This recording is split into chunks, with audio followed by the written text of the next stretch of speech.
Assalamualaikum warahmatullahi wabarakatuh. Alhamdulillahirrabbilalamin. Kita dapat bertemu kembali dalam mata pelajaran matematika kelas 12 SMK Negeri 1 Cijulang untuk pertemuan kedua. Nah, adapun materi yang akan kita pelajari untuk pertemuan kedua ini adalah statistika. Statistika part 2 untuk part 1-nya pada pertemuan pertama kemarin. Nah, pada pertemuan pertama kemarin kita membahas tentang penyajian data, yaitu berupa diagram dan tabel. Maka untuk statistika part 2 ini, kita mempelajari tentang data tunggal. Data ini telah kalian pelajari sebetulnya di tingkat SMP. Jadi untuk pertemuan kali ini, kita hanya mengulang saja materi pada SMP. Jadi memperdalam kembali ya, sambil mengingat-ingat kembali masa lalu. Nah, mari kita mulai saja untuk pembelajaran kita hari ini. Ya, materi yang pertama yang akan kita bahas adalah mean atau rata-rata. Nah, rata-rata ini adalah menjumlahkan semua data dari data tunggal tersebut, kemudian dibagi dengan banyaknya data. Nah, ini sudah kalian terima di modul ya, tinggal dibaca saja. Jadi untuk rumus dari mean atau rata-rata yaitu X bar. X bar di sini adalah rata-rata ya, lambang dari rata-rata. Kemudian X1 adalah data pertama, X2 data kedua dan seterusnya. Dibagi dengan N. N itu adalah banyaknya data. Kalau banyaknya data ada 10 dibagi 10, kalau banyaknya data ada 100 dibagi 100 gitu. Jadi tergantung dari banyaknya data. Nah, untuk contohnya misalkan ini tentukan rata-rata dari data 6, 5, 9, 7, 8, 8, 7, 6. Ini datanya ada 8 jumlahnya ya. Kemudian tentukan rata-ratanya. Nah, ini rumusnya ya. Sigma X. Sigma X itu adalah jumlah dari X, jumlah dari data, dibagi dengan N, banyaknya data. Nah, sigma X-nya kita tinggal jumlahkan. Berarti 6 tambah 5 ditambah 9 ditambah 7 ditambah 8 tambah 8 tambah 7 tambah 6. Nah, dijumlahkan hasilnya adalah 56 dibagi dengan 8. 56 dibagi 8 hasilnya adalah 7. Maka rata-rata dari data di atas ini adalah 7. Misalkan ini data dari hasil ulangan harian misalkan. Nah, maka rata-rata kelas tersebut rata-ratanya adalah 7. Seperti itu. Kita lanjutkan materi kedua. Ya, kedua adalah modus ya. Modus di sini bukan modal dusta ya. Tetapi modus di sini adalah mengambil data yang jumlahnya atau frekuensinya paling banyak atau data yang sering muncul. Nah, pasti kalian pernah mendengar materi ini. Nah, contohnya tentukan modus dari data. Nah, ini datanya 3, 4, 3, 7, 8, 6, 6, 5. Nah, tentukan modus dari data ini ya. Kita bisa dengan mudah melihat ya, mana yang kira-kira menjadi modus dari data ini atau menjadi bilangan atau data yang paling banyak jumlahnya. Nah, ini keterangannya. Nah, modus adalah nilai yang paling sering muncul dan dari data di samping dapat diperoleh atau didapat bahwa data nilai yang sering muncul atau frekuensinya paling banyak adalah 6 dan 3. Coba perhatikan, 6 ada berapa? Ada 2, 3-nya ada 2, yang lainnya 1-1 ya. Maka dapat dipastikan bahwa modus dari data ini adalah 6 dan 3 atau 3 dan 6. Kenapa? Karena munculnya sebanyak 2 kali paling banyak. Nah, seperti itu gampang ya untuk modus ini. Kita lanjutkan. Nah, rata-rata gabungan. Nah, biasanya rata-rata gabungan ini adalah soal-soalnya itu suka muncul di ujian nasional ya. Tapi untuk tahun ini, untuk angkatan kalian, mungkin sudah tidak ada ujian nasional, tetapi materi ini wajib harus dikuasai dengan baik ya. Nah, rata-rata gabungan itu rumusnya, rata-rata gabungan adalah menjumlahkan atau menggabungkan dua buah data yang sudah memiliki rata-rata ya.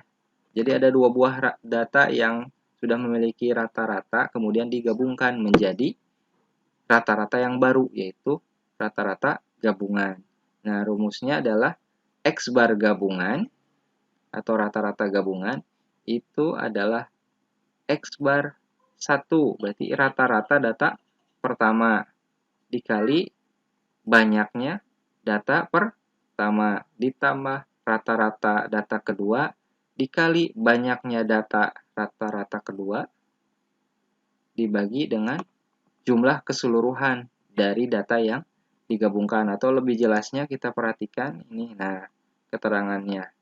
X bar adalah rata-rata gabungan, ini rata-rata kelompok data pertama, X2 data kedua, N1 banyaknya kelompok data pertama, X2 banyaknya anggota kelompok data kedua. Nah, seperti itu ya. Kita lanjutkan. Untuk contohnya, nah, contoh rata-rata gabungan. Nah, ini adalah contoh salah satunya pernah muncul di ujian nasional ya. Tinggi rata-rata siswi atau siswa wanita adalah 158 cm dan siswa laki-laki tinggi rata-ratanya 168 cm. Sedangkan tinggi rata-rata keseluruhan setelah digabungkan antara laki-laki dan perempuan, berarti rata-rata dalam kelas tersebut menjadi 165 cm. Jika dalam kelas tersebut ada 30 siswa, jadi keseluruhannya 30 siswa, nah berapa jumlah siswa wanita dalam kelas tersebut? Nah, ini ada pilihannya. A. 9 orang, B. 12 orang, C. 10 orang, D. 21 orang. Nah, bagaimana kita cek penyelesaiannya? Yang pertama, nah ini rumusnya dulu. X gabungan adalah X1 dikali N1 ditambah X2 kali N2 dibagi dengan N1 ditambah dengan N2. Nah, ini nggak ada 1 ya harusnya. N1 tambah N2. Rata-rata pertama ini sudah ada. Rata-rata pertama adalah 158 cm. Kemudian jumlah rata-rata pertama atau wanita ini yang dicari ya. Jadi N1 yang dicari. N1 dan N2-nya belum diketahui ya. Rata-rata keduanya, rata-rata laki-laki, mohon maaf, ini 168 cm. Jumlahnya belum diketahui. Jumlah gabungan atau rata-rata gabungannya sudah diketahui 165. Kemudian dalam kelas tersebut ada 30 siswa, berarti N1 ditambah N2-nya 30 siswa. Berarti ini sudah diketahui. Yang belum diketahui adalah N1 dan N2. Maka kita harus mencari N1 dan N2 dengan cara memasukkan atau mensubstitusi semua data-data yang ada pada soal pada rumus rata-rata gabungan ini ya. Kita perhatikan. Nah, berarti rata-rata gabungannya 165, kemudian rata-rata siswi ada 158, N1-nya belum diketahui, kemudian rata-rata laki-lakinya 168. Kemudian banyaknya siswa laki-laki belum diketahui. Nah, kemudian jumlah keseluruhan kelas ada 30 orang. Nah, di sini ada dua buah variabel ya. Ada N1 dan N2. Jadi kita harus merubahnya dulu ya. N1 dan N2 itu kan kalau jumlah siswa berarti 30 siswa. N1 ditambah N2 itu sama dengan 30 siswa. Nah, kita buat menjadi satu buah variabel seperti ini. N1 ditambah N2 sama dengan 30 siswa ya. Maka, nah, kita salah satu saja yang diubah. Nah, N2 itu sama dengan 30 dikurangi N1 ya. Caranya N1-nya pindah ruas ke kiri, ke kanan. Jadi 30 dikurangi N1, jadi tandanya berubah. Nah, kita tinggal substitusikan nilai N2 ini menjadi 30 dikurangi N1. Nah, kita kalikan yang ini ya, kali silang. 30 dikali 165 sama dengan 158 dikali N1 ya kan. Ditambah 168 dikali N2-nya kita ganti dengan 30 dikurangi N1 agar ketemu nanti banyaknya siswa perempuan. Karena N1 ini adalah banyaknya siswa perempuan. Kita lanjutkan. Maka kita kalikan 165 dikali 30, 4950. Sama dengan 158 dikali N1, 158 N1 ya. Ditambah, nah ini dikalikan ke dalam. 168 dikali 30, 5040. 168 dikali negatif N1, jadi negatif 168 N1. Nah, yang ini kemudian kita satukan yang tidak ada variabelnya, berarti 4950. 5040 kita pindah ruaskan ke kiri menjadi negatif 5040. Jadi sama dengan 158 N1 dikurangi 168 N1. Nah, kita tinggal operasikan ini, tinggal dikurangi. Berarti hasilnya ini akan negatif. Nah, ini dikurangi ini negatif 90 sama dengan 158 N1 dikurangi 168 N1 hasilnya negatif 10 N1. Maka N1 adalah negatif 90 dibagi negatif 10. Maka hasilnya adalah 9 orang. Nah, seperti itu ya. Kemudian median atau nilai tengah ya. Nah, nilai tengah ini pada median adalah data yang telah diurutkan ya. Jadi kalau banyaknya data ada 10, misalnya diurutkan dari yang paling kecil sampai paling besar. Kemudian dicari nilai tengahnya atau mediannya.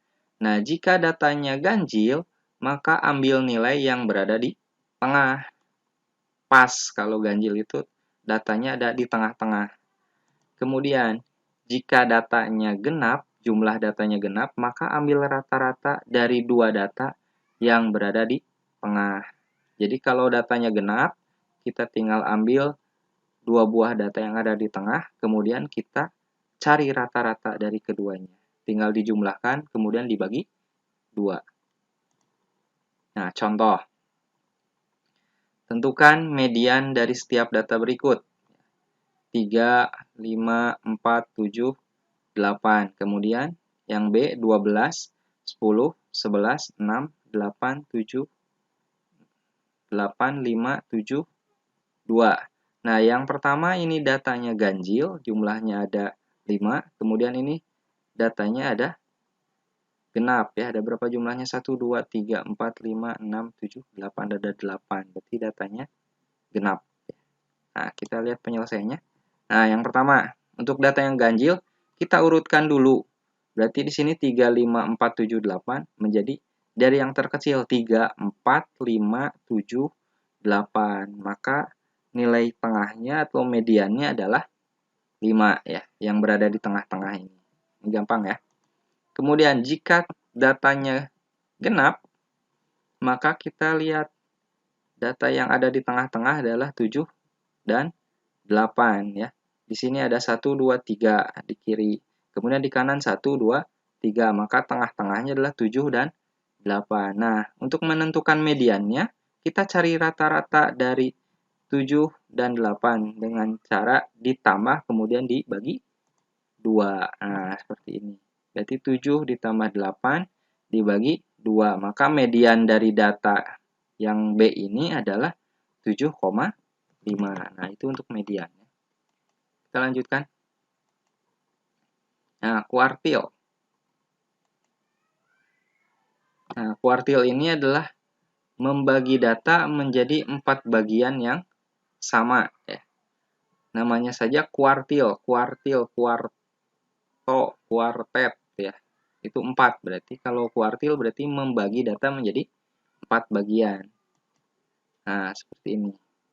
Ini ada data, kemudian kita jumlahkan, kemudian dibagi datanya menjadi 4 bagian yang sama besar.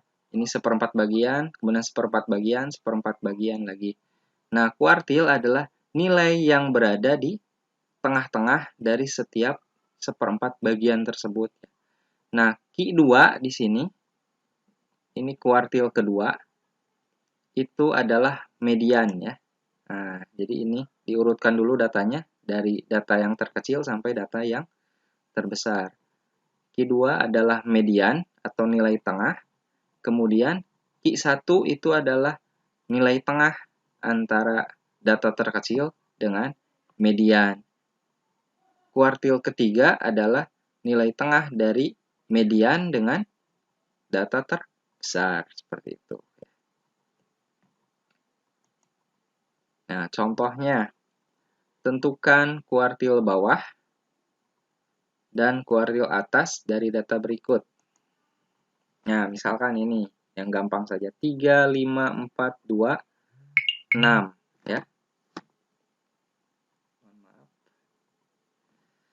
Kemudian, yang B, 14, 12, 10, 20, 8, 8, 6, 10. Nah, ini ada 2 buah data. Kita akan menentukan kuartil bawah dan kuartil atas ya. Jadi kuartil pertama ini bisa disebut dengan kuartil bawah. Nah, kuartil bawah artinya yang kecil datanya. Kemudian kuartil atas atau Q3 ini kuartil atas itu berarti datanya besar ya angkanya karena mendekati X mark. Nah, kita urutkan atau di sini penyelesaiannya ya. Nah, diurutkan dulu datanya 2, 3, 4, 5, 6. Kita tentukan dulu median dari data tersebut. Berarti ini tengah-tengahnya 4. Di kiri ada 2 angka, di kanan ada 2 angka. Ya kan? Nah, dari data-data ini, berarti dari 2 data ini, kita cari kuartil pertamanya. Nah, berarti dari 2 dan 3, ini tengah-tengahnya kan. Berarti tinggal dicari 2 ditambah 3 dibagi 2. Jadi ini datanya adalah data yang ganjil ya. Berarti dicarinya harus di tengah-tengah. 2 ditambah 3 dibagi 2 sama dengan 2,5. Kemudian, nah ini dapat dipastikan berarti kuartil 3 antara 5 dan 6. Nah, berarti kuartil 3, 5 ditambah 6 dibagi 2. Hasilnya adalah 5,5. Itu gampang ya. Kemudian, yang B. Nah, ini jumlah datanya adalah genap ya.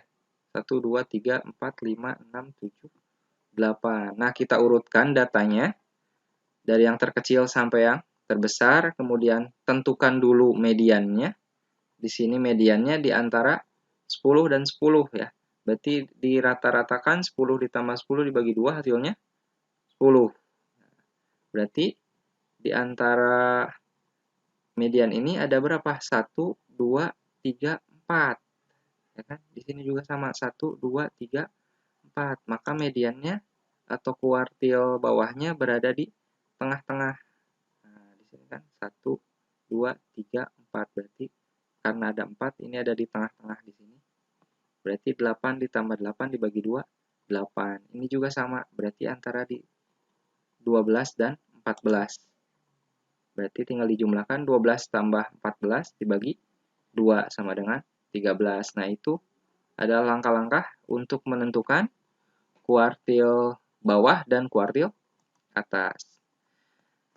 Nah, untuk tugas pada materi kali ini itu ada di Google Classroom ya. Kalian dapat akses, nanti kalian dapat mengerjakannya, kemudian mengirimkannya kembali di Classroom ya.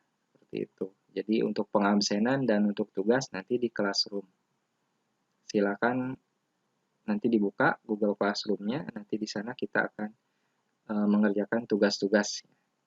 Mungkin sampai di sini materi yang Bapak berikan. Mohon maaf bila ada kata-kata yang tidak berkenan. Kita akhiri pertemuan kali ini dengan ucapan alhamdulillahirabbil alamin dan wassalamualaikum warahmatullahi wabarakatuh.